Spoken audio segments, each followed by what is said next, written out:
Invitamos entonces al doctor Pablo Andrés Córdoba Acosta con su conferencia Panorama del Derecho Societario en Colombia, la disciplina societaria. Muy buenos días.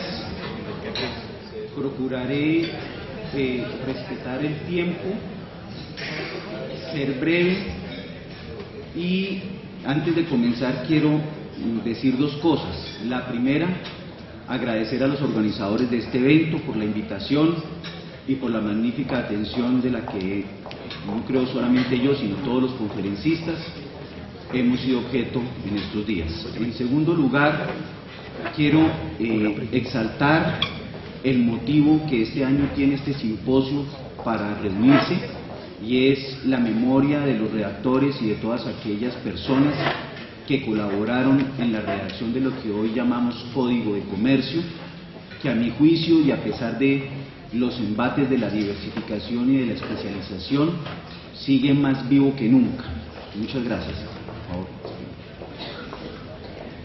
Me compete hablar sobre una visión muy general del panorama del derecho de sociedades colombiano a los 40 años de la expedición del Código de Comercio.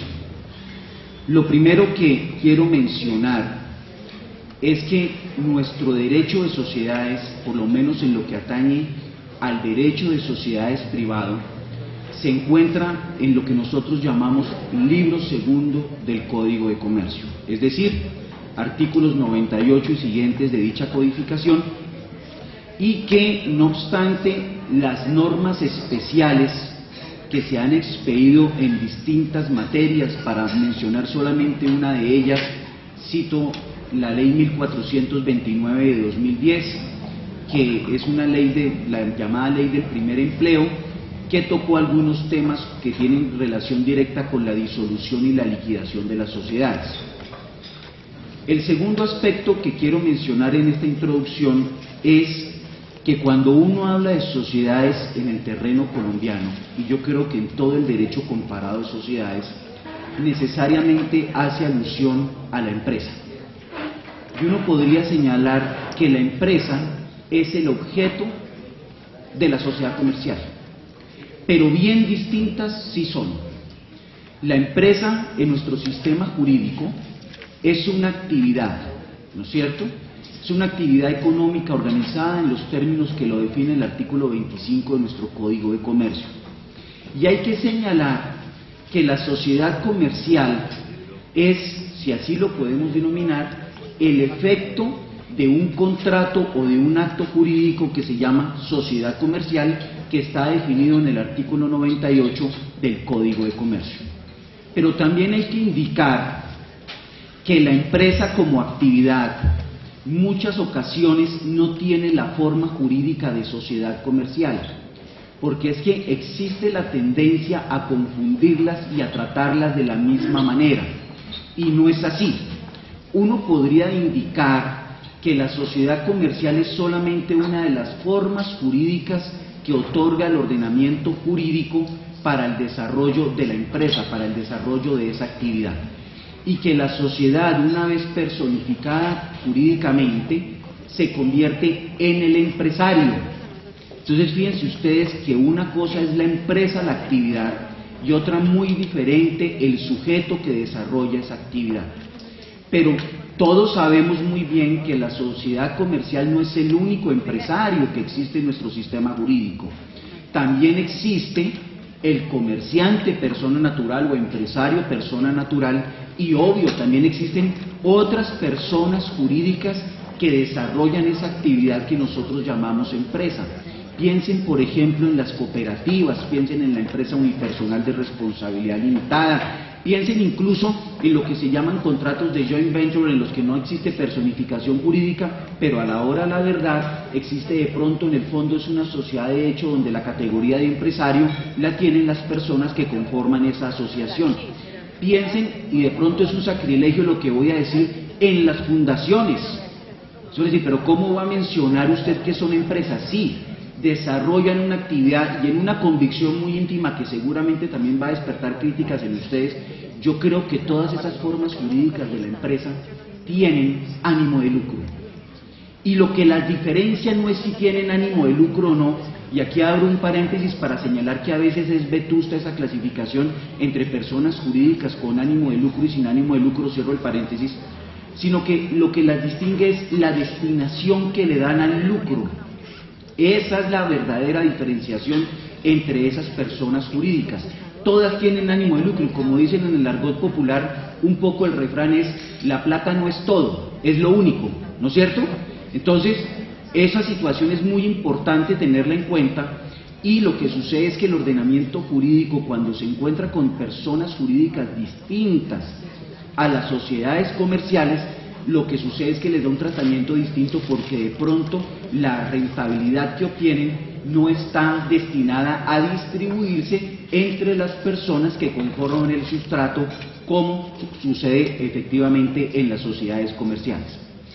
Bien, en esta introducción también quiero señalar que cuando uno habla de sociedades comerciales se refiere a empresa, como lo dijimos, y que necesariamente uno tiene que referirse en estos temas a la relación entre la empresa y el Estado. Creo que todos estos días en medios nos hemos dado cuenta de pronto de lo mal llevada que ha podido ser esa relación en Colombia en los últimos años. Los últimos escándalos nos han demostrado a nosotros que probablemente el manejo que le ha dado la institucionalidad colombiana a la empresa no es el correcto.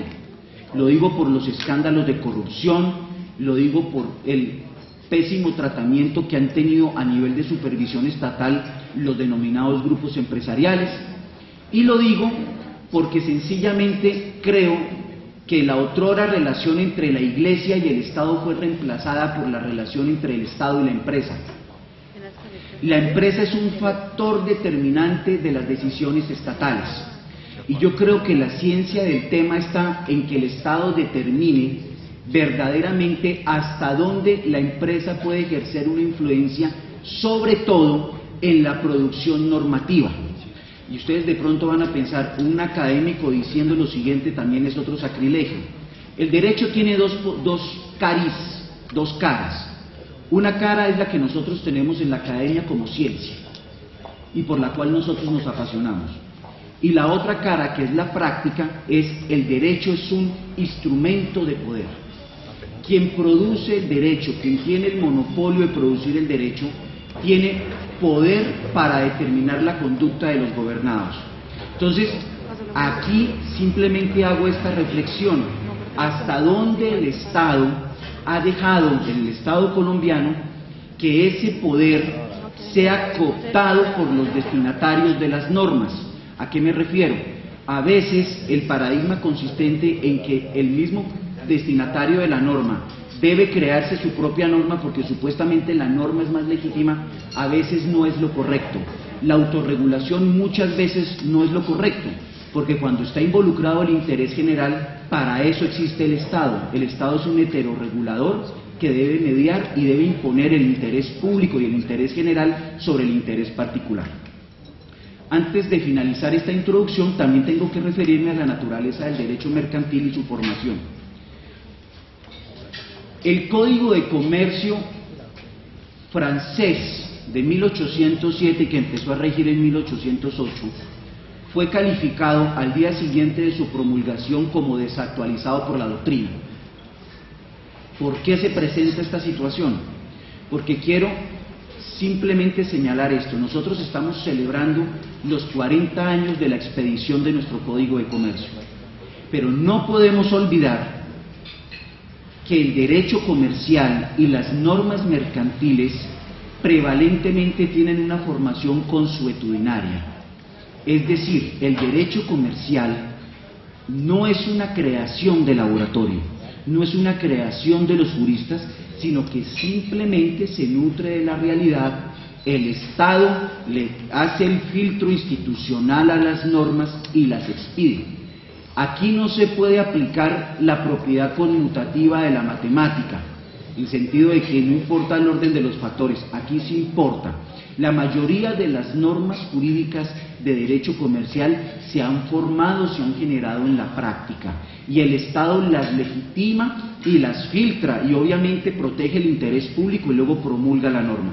La siguiente, por favor.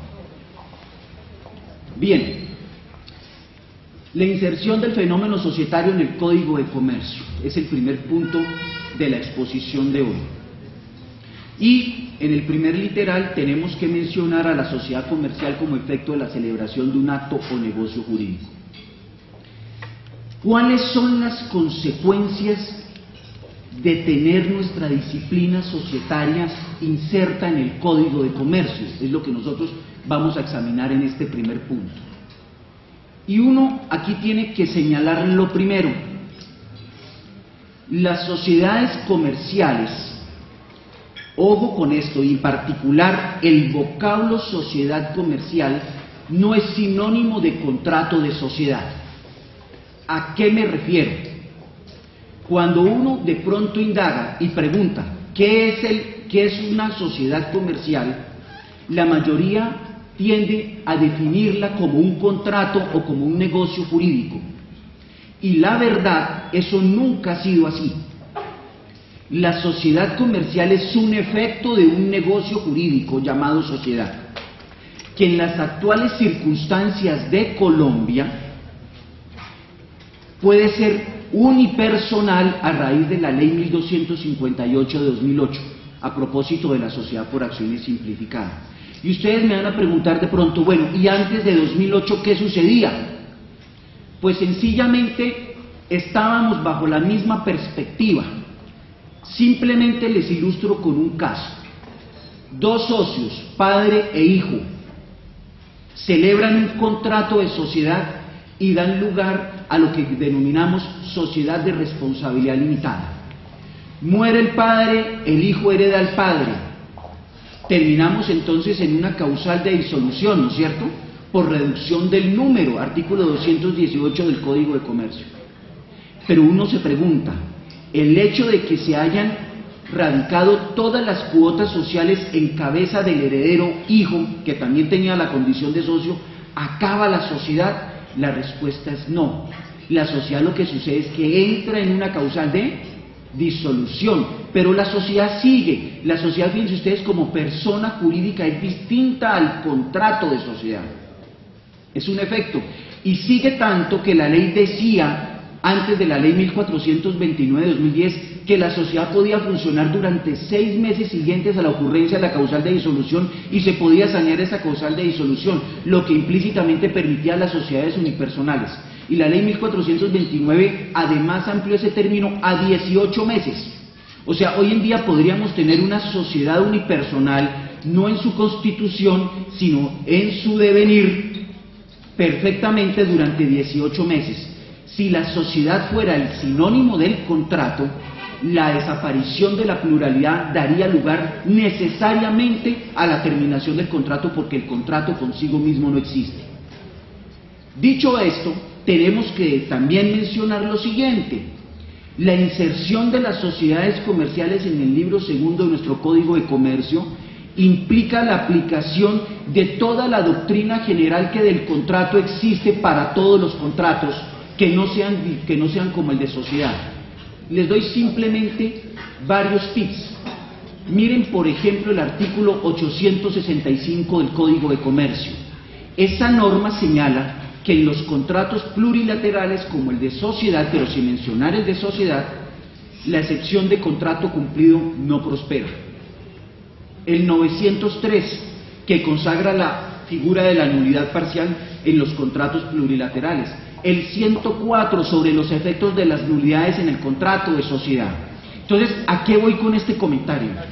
Una de las ventajas, no desventaja, de tener a las sociedades comerciales en el Código de Comercio conlleva necesariamente que los vacíos pueden ser llenados por la normativa general.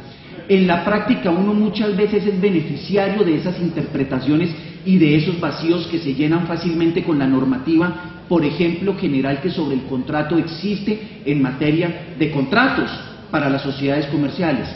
Les doy un ejemplo.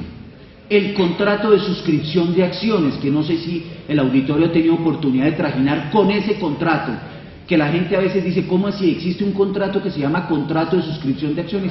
Claro, está definido en el 384 del Código de Comercio.